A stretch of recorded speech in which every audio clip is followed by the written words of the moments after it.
notice you entered. Oh, so much has changed since the last time we met. I think you would have noticed.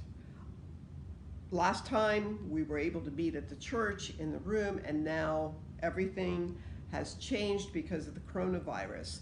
It's interesting because I was thinking how very similar this was to the kids in the story we're reading. The Pevensies also had their lives turned upside down because of World War II. Now, all right, so we're not having bombs dropped on our heads, but for the 4 kids, they had to leave their homes. They didn't have the same things to eat. They were in a strange place, and life was never very easy. And so I thought that it was interesting how, just like the 4 kids, Peter, Susan, Edmund, and Lucy, we're in our own crisis period. All right, let's begin reading. Chapter 9, In the Witch's House. And now, of course, you want to know what had happened to Edmund. He had eaten his share of the dinner, but he hadn't really enjoyed it because he was thinking all the time about Turkish delight. And there's nothing that spoils the taste of good ordinary food half so much as the memory of bad magic food. And he had heard the conversation and hadn't enjoyed it much either, because he kept on thinking that the others were taking no notice of him and trying to give him the cold shoulder. They weren't, but he imagined it. And then he had listened until Mr. Beaver told them about Aslan, and until he had heard the whole arrangement for meeting Aslan at the stone table. It was then that he began very quietly to edge himself under the curtain which hung over the door, quietly. And for the moment, Aslan gave him a mysterious and horrible feeling, just as it gave the others a mysterious and lovely feeling. Just as Mr. Beaver had been repeating the rhyme about Adam's flesh and Adam's bone, Edmund had been very quietly turning the door handle, and just before Mr. Beaver had begun telling him that the White Witch wasn't really human at all, but half a djinn and half a giantess, Edmund had got outside into the snow and cautiously closed the door behind him. You mustn't think that even now Edmund was quite so bad that he actually wanted his brother and sister to be turned into stone. He did want Turkish delight and to be a prince and later a king, and to pay Peter out for calling him a beast. As for what the witch would do with the others, he didn't want her to be particularly nice to them, certainly not to put them in the same level as himself. But he managed to believe, or to pretend he believed, that she wouldn't do anything very bad to them, because he said to himself, all these people who say nasty things about her are her enemies, and probably half of it isn't true. She was jolly nice to me anyway, much nicer than they are. I expect she is the rightful queen, really. Anyway, she'll be better than that awful Aslan. At least that was the excuse he made in his own mind for what he was doing. It wasn't a good excuse. However, for deep down inside, he really knew that the White Witch was bad and cruel. The first thing he realized when he got outside and found the snow falling all around him was that he'd left his coat behind in the beaver's house. And of course, there was no chance of going back to get it now. The next thing he realized was that the daylight was almost gone, for it had been nearly 3 o'clock when they sat down to dinner, and in the winter days, they were much shorter. He hadn't reckoned on this, but he had to make the best of it. So he turned up his collar and shuffled across the top of the dam. Luckily, it wasn't so slippery since the snow had fallen, to the far side of the river. It was pretty bad when he reached the far side. It was growing darker every minute, and what with that and the snowflakes swirling around him, he could hardly see 3 feet ahead. And then, too, there was no road. He kept slipping into deep drifts of snow and skidding on frozen puddles and tripping over fallen tree trunks and sliding down steep banks and barking his shins against rocks till he was wet and cold and bruised all over. The silence and the loneliness were dreadful. In fact, I really think he might have given up the whole plan and gone back and owned up and made friends with the others if he hadn't happened to say to himself, "When I'm king of Narnia, the first thing I shall do is make some decent roads." And of course, that set him off thinking about being a king and all the other things he'd do, and this cheered him up a good deal. He had just settled in his mind what sort of palace he would have, and how many cars, and all about his private cinema, and where the principal railways would run, and what laws he'd make against beavers and dams, and putting the finishing touches to some schemes for keeping Peter in his place when the weather changed. First, the snow stopped. Then a wind sprang up, and it became freezing cold. Finally, the clouds rolled away, and the moon came out. It was a full moon, and shining on all that snow, it made everything almost as bright as day, only the shadows were rather confusing. He would never have found his way if the moon hadn't come out by the time he got to the other river. You remember he'd seen, when he first arrived at the beavers, a smaller river flowing into the great one lower down. He now reached this and turned to follow it up, but the little valley down which it came was much steeper and rockier than the one he'd just left, and much overgrown with bushes, so that he could not have managed it at all in the dark. Even as it was, he got wet through and through, for he had to stop and stoop under branches, and great loads of snow came sliding off onto his back. And every time this happened, he thought more and more how he hated Peter, just as if all this had been Peter's fault. But at last he came to a part where it was more level, and the valley opened out. And there, on the other side of the river, quite close to him, in the middle of a little plain between two hills, he saw what must have been the White Witch's house. And the moon was shining brighter than ever. The house was really a small castle. It seemed to be all towers, little towers with long pointed spires on them, sharp as needles. They looked like huge dunce caps or sorcerer's caps, and they shone in the moonlight, and their long shadows looked strange on the snow. Edmund began to be afraid of the house, but it was too late to think of turning back now. He crossed the river on the ice and walked up to the house. There was nothing stirring, not the slightest sound anywhere. Even his own feet made no noise on the deep, newly fallen snow. He walked on and on, past the corner of the house and past the turret after turret to find the door. He had to go right around to the far side before he found it. It was a huge ark, but the great iron gates stood wide open. Edmund crept up to the arch and looked inside into the courtyard. And there he saw a sight that nearly made his heart stop beating. Just inside the gate, with the moonlight shining on it, stood an enormous lion, crouching as if ready to spring. And Edmund stood in the shadows of the arch, afraid to go on and afraid to go back, and his knees knocking together. He stood there so long that his teeth would have been chattering with cold, even if they hadn't been chattering with fear. How long this lasted, I don't know, but it seemed to Edmund to last hours. Then at last, he began to wonder why the lion was standing so still, for it hadn't moved 1 inch since he first set eyes on it. Edmund now ventured a little nearer, still keeping in the shadow of the arch as much as he could. He now saw from the way the lion was standing, it couldn't have been looking at him at all. But supposing it turned its head, thought Edmund. In fact, it was staring at something else, namely a little dwarf who stood with his back to it about 4 feet away. Aha, thought Edmund, when it springs at the dwarf, then that will be my chance to escape. But still the lion never moved, nor did the dwarf. And now, at last, Edmund remembered what the others had said about the White Witch turning people into stone. Perhaps this was only a stone lion. And as soon as he thought that, he noticed that the lion's back and the top of its head was covered with snow. Of course, it had to be a statue. No living animal would let itself get covered with snow. Then, very slowly and with his heart beating as if it would burst, Edmund ventured to go out and up to the lion.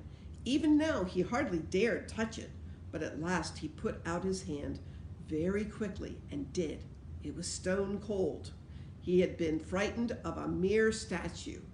The relief which Edmund felt was so great that in spite of the cold, he suddenly got warm all over, right down to his toes. And at the same time there came into his head what seemed a perfectly lovely idea. Probably, he thought, this is the great lion Aslan that they were all talking about. She's caught him already and turned him into stone. So that's the end of all their fine ideas about him. Pooh! Who's afraid of Aslan? And he stood there, gloating over the stone lion, and presently he did something very silly and childish.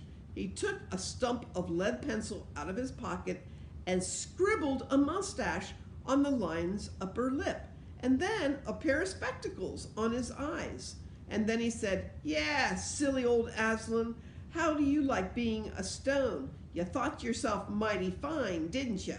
But in spite of the scribbles on it, the face of the great stone beast still looked so terrible and sad and noble, staring up in the moonlight, that Edmund didn't really get any fun out of jeering at it. He turned away and began to cross the courtyard. As he got into the middle of it, he saw that there were dozens of statues all about, standing here and there, rather as the pieces stand on a chessboard when it's halfway through the game, and mountains of stone. Oh, there were stone satyrs, stone wolves and bears and foxes and mountains of stone. There were lovely stone shapes that looked like women, but who were really the spirits of trees. There was the great stone shape of a woman, and of a centaur and a winged horse and a long, lithe creature that Edmund took to be a dragon. They all looked so strange, standing there perfectly lifelike and also perfectly still in the bright, cold moonlight, that it was eerie. Crossing the courtyard, right in the very middle stood a huge shape like a man, but as tall as a tree, with a fierce face and a shaggy beard and a great club in its right hand. Even though he knew that it was only a stone giant and not a live one, Edmund did not like going past it. He now saw that there was a dim light showing from a doorway on the far side of the courtyard. He went to it. There was a flight of steps going up to an open door. Edmund went up then. Across the threshold lay a great wolf. "It's all right, it's all right," he kept saying to himself. "It's only a stone wolf. It can't hurt me." And he raised his leg to step over it. Instantly, the huge creature rose, with all the hair bristling along its back, opened its great red mouth, and said in a growling voice, "Who's there? Who's there? Stand still, stranger, and tell me who you are." "If you please, sir," said Edmund, trembling so that he could hardly speak, "my name is Edmund, and I'm the son of Adam that Her Majesty met in the wood the other day, and I've come to bring her the news that my brother and sisters are now in Narnia, quite close, in the beaver's house. She wanted to see him." "I'll tell Her Majesty," said the wolf. "Meanwhile, stand still on the threshold as you value your life." Then it vanished into the house. Edmund stood and waited, his fingers aching with cold and his heart pounding in his chest. And presently the great wolf, Maugrim, the chief of the witches' secret police, came bounding back and said, come in, fortunate favorite of the queen, or else not so fortunate." And Edmund went in, taking great care not to tread on the wolf's paws. He found himself in a long, gloomy hall with many pillars, full as the courtyard had been, of statues. The nearest one by the door was a little fawn with a very sad expression on its face and Edmund couldn't help wondering if this might be Lucy's friend. The only light came from a single lamp, and close beside it sat the White Witch. I'm come, your majesty, said Edmund, rushing eagerly forward. How dare you come alone, said the queen in a terrible voice. Did I not tell you to bring the others with you? Please, your majesty, said Edmund. I've done the best I can. I brought them quite close. They're in the little house on the top of the dam, just up the river, with Mr. and Mrs. Beaver. A slow, cruel smile came over the witch's face. Is this all your news? She asked. No, your majesty, said Edmund, and proceeded to tell her all he heard before leaving the Beaver's house. What? Aslan, cried the queen. Aslan? Is this true? If I find you've lied to me, please, I'm only repeating what they said, stammered Edmund. But the queen, who was no longer attending to him, clapped her hands instantly. The dwarf whom Edmund had seen with her before appeared. Make ready our sled, ordered the queen, and use the harness without the bells. All right, so now if you remember, we've been talking about how the story in Narnia is very much like the story of the gospel. And we've said before that Jesus is the way, the truth, and the life. And we've talked about how Jesus is our life, very similar to he's the vine and we are the branches. And the way he gives us his life is we live in him and he lives in us. Jesus said in John 15:5, I am the vine, you are the branches. Whoever abides in me and I in him, he it is that bears much fruit, for apart from me, you can do nothing. Now, we've been studying this and we said, okay, branches that are in the vine are alive. The vine, the food and the life of the vine flows into the branches and produces fruit. And we said, you know, this is very similar to how we can say there's two ways of living in this world. This is living with the vine and the branches. This is where we live in God, God lives in us, and the fruit that we produce is basically in the people that we love and in the things that we do. It all glorifies God because we do it not alone, we do it with God, and we do it for God. And this way of living is because God loves us, we can do this. Now, there's another way of living, this way. And we said this way, everybody chooses who their own God is. Whatever brings them importance, whatever makes them feel good and makes them feel special and makes them feel safe, that's usually what they choose as their God. Sometimes it is God. Sometimes it'll be things like possessions. Sometimes it's friends. Sometimes it's good grades or being good at sports. It can be all sorts of things. But this way of living is not, since God gave us things, we can serve other people or do things. This is, I need. Therefore, if I do this for a person, I'll get this from them. If I do this kind of job, I'll get this from that job. And so it's more of a give and take. And you're always feeling as if it's not quite enough. Now, you can ask, well, why in heaven's name am I going over that?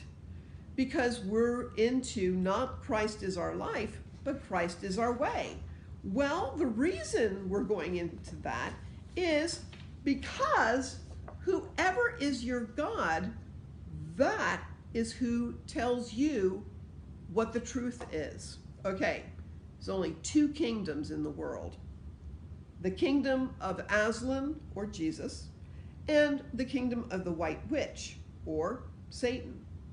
And whoever is your king, that is the one you believe. That is the one who's defining your truth. Okay, let's just get into the story a little bit. So please bear with me. What the story was saying is, here you have Edmund. He has decided to follow the White Witch. Now you can say, why did he decide to follow the White Witch? Because she was so lovely, she was so sweet and kind, she seemed to really care about people? No. Edmund wanted to be better than Peter. Edmund was jealous. Edmund wanted things. The White Witch promised to make him a king of Narnia, and he would finally put Peter in his place.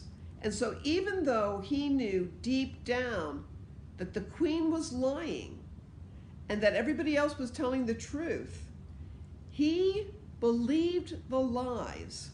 And he said, I'm not going to, that's a lie, this is the truth. And so he followed the White Witch. Peter, Susan, and Lucy, they heard Aslan's name. They heard about Aslan. They heard what people were saying about Aslan and the White Witch. They didn't quite have the same problems as Edmund.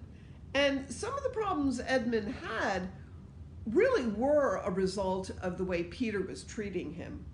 But Edmund shouldn't have responded to Peter that way anyway. It still was Edmund's fault if he believes the witch. Even if, in a way, Peter made him mad and Peter did do something wrong, Edmund's still responsible for his choices. Anyway, so you have Edmund, who is now defining the truth by his chosen God, the White Witch, and everybody else is going and following Aslan and accepting his truth. And so what I want to leave you with today is, okay, so which kingdom are you a part of? Are you a part of Aslan's kingdom? Are you a part of the White Witch's kingdom? Who do you believe? Who's telling the truth? And how then should you be living? So I know that this time is hard. We're all in our own private homes, but I will be praying for you, and this is a great time to be talking to Jesus, Aslan, and to be getting closer to your siblings and your parents. So use the time well, and stay tuned, because we have things that we're gonna do together despite the virus. Okay, bye for now. Or live long, stay well, stay home. Guys, this is a didgeridoo. This has nothing to do with Narnia. This is just something that I like. This is from Australia, and a lot of primitive cultures use this. I shouldn't use the word primitive, but a lot of cultures use this. This was one of the first wind instruments. I am going to attempt to demonstrate it. What you have to do is you have to go. Okay, so let's see.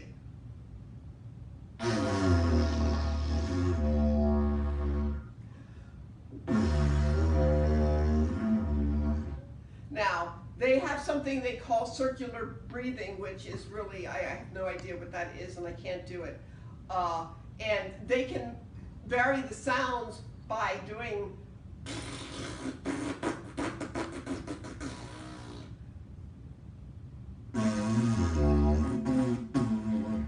anyway. I just thought I'd put that in because that has nothing to do with anything, and that's what I find interesting. Thank you very much.